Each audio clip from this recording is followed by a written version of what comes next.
저번 영상을 보다 보면 이제 이지스 시스템에 대해서 설명을 했고, 그리고 제가 과거의 전함들처럼 미래의 군함들도 더 멀리, 더 자세히 보기 위해서 커져야 된다고 말씀을 드렸는데, 이 부분에 대해서 다른 생각을 가진 분들이 몇몇 계시더라고요. 예를 들어서 소자의 발전이나 반도체 기술의 발전으로 크기와 전력 소모량은 낮추면서 더 멀리 자세히 볼 수 있다라던가, 또 스텔스 성능 그리고 피탐지성이 중시되는 현 상황에서 크기를 지금보다 더 키운다는 것은 시대와 역행하는 흐름이다 라는 내용들이죠. 제가 봤을 때는 다가오는 미사일을 어떻게 막냐가 훨씬 더 중요한 논제 그리고 문제인 것 같고요. 그래서 줌왈트급 구축함이 실패한 거라고 생각을 해요. 뭐 증명이 되었다 그러면 새 척만 만들고 건조 중지를 하진 않았겠죠. 어쨌든 간에 댓글에서 말씀하시는 거는 맞는 말이라고 생각을 해요. 솔직히 저도 기술의 발전이 어떻게 될지 감도 안 잡혀요. 20세기 항공모함처럼 10년 뒤에는 새로운 패러다임이 나와가지고 지금 우리가 고민하는 문제 그리고 제가 예측한 문제가 다 틀릴 수 있어요. 그런데도 현대 군함들이 점점 커질 거라고 생각하고 영상을 만든 이유가 뭐냐.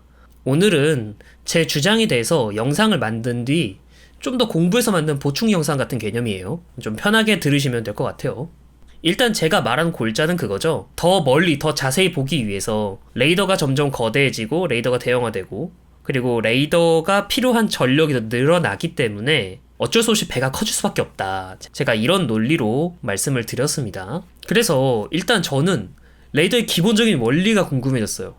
나무위키에 레이더 이렇게 검색을 하면은 이게 보이죠? 이렇게 애니메이션도 있는데 파장을 쏴서 돌아오는 시간을 계산해 위치와 고도 그리고 속도를 알아내는 그런 장치입니다. 뭐 이거까지는 이제 모르는 사람은 없을 거라고 보는데, 제가 이제 궁금한 거는 이 전기로 어떻게 이게 파장을 이렇게 만드냐, 이 부분이 좀 궁금했거든요.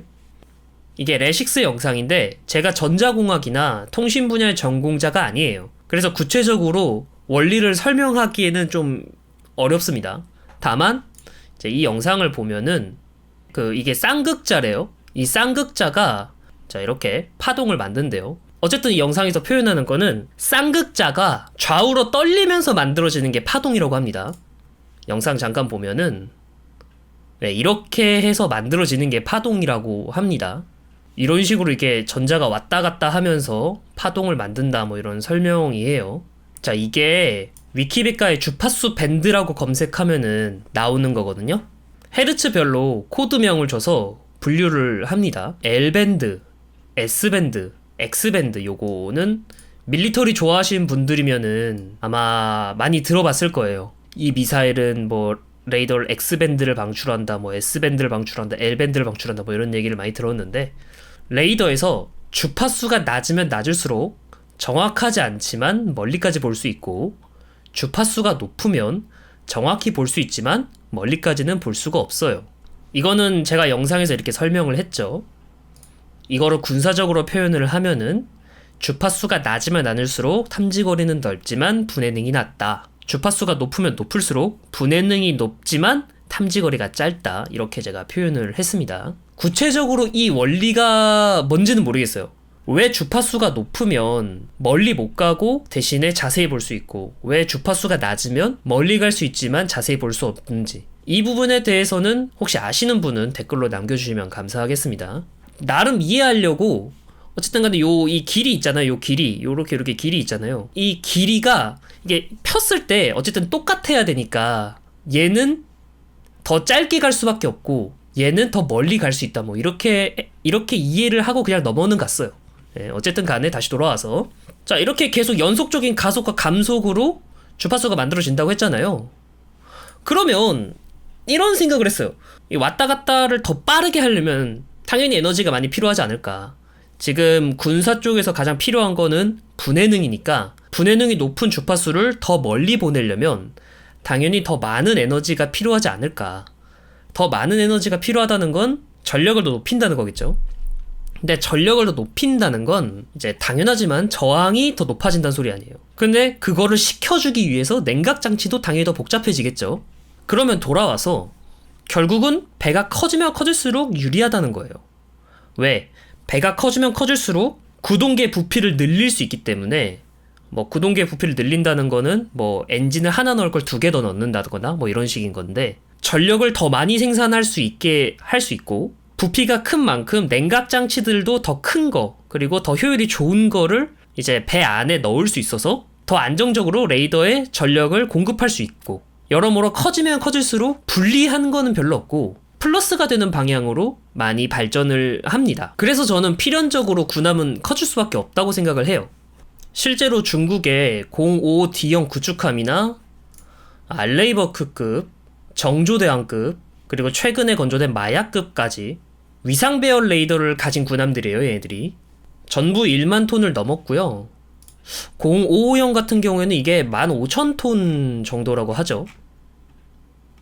죄송해요. 12,000톤이구나. 12,000톤에서 13,000톤이죠. 이 정도면 아마 타카오급일걸요? 타카오급이랑 거의 비슷하네요. 근데 이제 만재 배수량과 기준 배수량의 차이니까 055형 구축함이 조금 더 작긴 합니다. 어쨌든 간에 군함들이 점점 커지고 있는 건 사실입니다. 근데 이게 끝이 아니에요. 보면은 레이저 웨폰이라고 해서 이제 근접 방어 체계로 레이저 웨폰을 사용을 한대요. 자, 이 레이저 웨폰도 결국은 전력을 잡아먹는 하마죠. 그래서 저는 발전 시스템의 발전 효율이 더 좋아져가지고 군함의 크기가 유지될 수는 있다고는 생각을 하는데 작아질 수는 없다고 생각을 해요. 그런 말도 해요. 차라리 큰 배 말고 적당한 배를 많이 생산해서 숫자로 커버하면 어떻냐라는 주장이 있어요. 이것도 틀린 주장은 아니라고 생각을 합니다. 임무를 한정하고 주어진 임무만 수행한다는 전제예요. 하지만 그런 상황 자체가 이미 오르죠. 미사일은 초음속을 넘어서 극초음속까지 개발되고 있고 탄도미사일도 정확도가 점점 발전을 해서 대함 탄도미사일도 위협이 될 겁니다. 아직까진 아니겠지만. 근데 해군은 해상 교통로를 지키기 위해서 이런 위협에 대해서 방어를 할 수 있어야 되는데 적어도 보고 회피할 수 있을 정도의 능력은 필요한 거죠. 함정들이. 근데 이런 초음속 미사일들이 워낙 빠르다 보니까 기존 탐지 레이더만으로는 대응 시간이 빠듯해요. 예를 들어서 군함이 있으면 미사일이 날아온다고 칩시다. 미사일이 이렇게 날아와요. 미사일이에요. 미사일인데 이 미사일이 마하 2예요. 마하 2의 속도로 날아온다고 가정을 해봅시다. 이 거리가 40km일 때 도착하는 시간이 17초 정도 걸려요. 이 시간 안에 이게 미사일인지 판단을 해야 되고 그리고 결심하고 요격까지 수행을 해야 돼요. 너무 짧죠? 이거를 100km면 이게 100km예요. 이 거리가 100km면 42초 걸립니다. 도착까지. 이 정도 거리면 어느 정도 대응을 할 수 있어요. 하지만 42초가 여전히 불안하긴 하죠. 이거를 200km로 늘려볼게요. 200km면 84초 걸립니다. 이 정도면 식별하고 대응까지 할 수 있는 시간입니다. 다시 말하면 더 멀리서 자세하게 봐야 아군의 안전을 보장할 수 있다는 소리예요. 밀리터리가 참 어려운 것 같아요. 맨 처음에는 밀리터리는 그냥 군사 쪽만 보면 된다라고 생각을 했는데 요새는 기술력 이퀄 군사력이기 때문에 그 기술에 대한 정확한 원리 그리고 거기서 파생되는 문제점 그리고 미래에 어떤 기술이 나올지 뭐 요런 것들로 다 공부를 해야 되다 보니까 사실상 뭐 레이더만 지금 여기 레이더만 얘기를 했는데 뭐 전자기학 당연히 좀 알아야 되고 기타 군사적인 지식도 당연히 알아야 되잖아요. 그래서 밀리터리를 제가 좋아해서 하고 있기는 하는데 점점 어려워집니다. 네, 논문도 조금 읽어야 될 정도로 점점 어려워지고 점점 더 영상을 만드는데 시간이 걸리고 있어요. 네, 그거는 제가 해결해야 될 문제입니다. 오늘 영상은 네이비썰까지는 아니고요. 이전 네이비썰 영상에 대한 보충 설명으로 이런 영상을 만들어 봤습니다. 앞으로 반응이 괜찮으면 영상을 만든 뒤 이런 보충 설명식으로 댓글을 좀 읽어보고 여러분들과 소통을 하는 그런 컨텐츠를 만들어 보도록 하겠습니다. 오늘은 여기까지입니다. 감사합니다.